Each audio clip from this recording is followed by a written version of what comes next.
Olá pessoal, sejam bem-vindos ao Mundo Racional. Hoje trago para vocês mais um mito judaico-cristão, o Arcanjo Miguel. Arcanjo Miguel liderou os exércitos de Deus contra as forças de Satã e seus anjos e os derrotou durante a guerra no céu. É o mais poderoso dos arcanjos, é conhecido como o matador de demônios. Miguel é um arcanjo das doutrinas religiosas judaicas, cristãs e islâmicas. Os católicos, anglicanos e luteranos se referem a ele como São Miguel Arcanjo, ou simplesmente como São Miguel. Os ortodoxos se referem a ele como Tetsiarca Arcanjo Miguel, ou simplesmente como Arcanjo Miguel. É sincretizado nas religiões afro-brasileiras como Orixá Exu.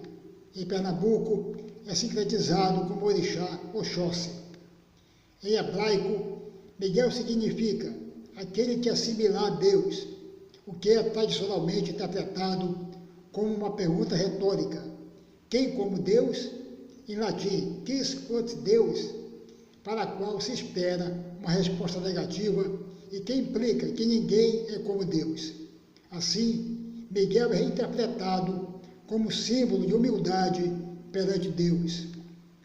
Na Bíblia hebraica, Miguel é mencionado 3 vezes no livro de Daniel, uma como um grande príncipe que defende as crianças do seu povo. A ideia de Miguel como um advogado de defesa dos judeus se tornou tão prevalente que, a despeito da proibição rabínica contra se apelar aos anjos como intermediários entre Deus e seu povo, Miguel acabou tomando um lugar importante na liturgia judaica.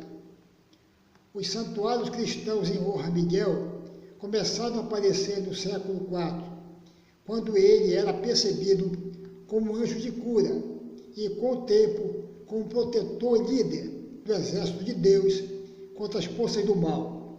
Já no século VI, a devoção a São Miguel já havia se espalhado tanto no Oriente quanto no Ocidente. Com o passar dos anos, as doutrinas sobre ele começaram a se diferenciar. No cristianismo medieval, Miguel, juntamente com São Jorge, se tornaram os santos patronos da cavalaria medieval e é hoje considerado como o santo patrono dos oficiais de polícia e militares. Epístola de São Judas, capítulo 1, versículo 9. Abre aspas. Ora, quando o arcanjo Miguel discutia com o demônio, ele disputava o corpo de Moisés, não ousou fulminar contra ele uma sentença de execração, mas disse somente que o próprio Senhor te repreenda. O texto alude a uma antiga tradição judaica sobre a disputa à vida entre Miguel e Satã em torno do corpo de Moisés. São Miguel escondeu o túmulo de Moisés, mas Satã o encontrou e, depois de abri-lo, tentou induzir o povo judeu ao pecado de adoração a um herói. Apocalipse 12, 7. Houve uma batalha no céu. Miguel e seus anjos tiveram de combater o dragão. O dragão e seus anjos travaram o combate, mas não prevaleceram.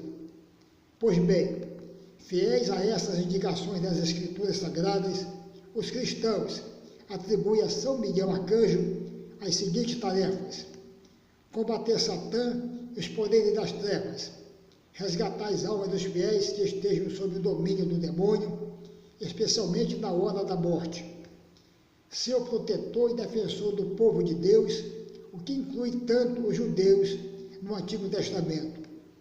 O catolicismo mantém uma considerável devoção por São Miguel Arcanjo, especialmente demonstrada em situações em que são efetuados pedidos de livramento dos seus fiéis contra as ciladas do demônio e dos espíritos maléficos.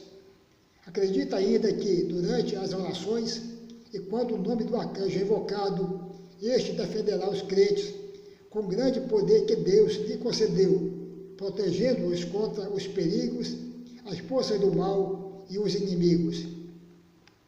A escassa referência das Escrituras à pessoa de Miguel é considerada por alguns como uma demonstração de discrição ou importância relativa que envolve a sua figura. Nas menções efetuadas no livro de Daniel, os teólogos dividem-se acerca da interpretação dessas passagens. Alguns creem ver neste Miguel aquele que mais tarde Judas designa por arcanjo. A maioria, porém, acredita que nestes versículos Miguel é apenas uma figura que, de acordo com a crítica bíblica, é proveniente da mitologia persa, com a qual o povo hebreu contactou, atuando no seu exílio na Babilônia e não identificável com o anjo com o mesmo nome. Na referência de Judas, alguns entendem que não é atribuída a Miguel a faculdade de juízo escatológico, reservada a Deus e ao seu Messias, na medida em que ele entrega o diabo ao juízo de Deus. Nem para os católicos, nem para os protestantes é aceita a interpretação, feita por algumas denominações religiosas, como os Testemunhas de Jeová, de que neste texto se trataria do Filho de Deus, antes de lhe ser dada autoridade régia, visto que, segundo algumas teses destas denominações, esta passagem relembraria um acontecimento muito anterior à época em que Jesus veio à Terra e foi posteriormente ressuscitado. Se não houver justiça humana, nenhuma justiça haverá. Muito obrigado a todos vocês, um grande abraço e fui. Só um lembrete a todos, no próximo episódio dos mitos cristãos será abordado o demônio Baal.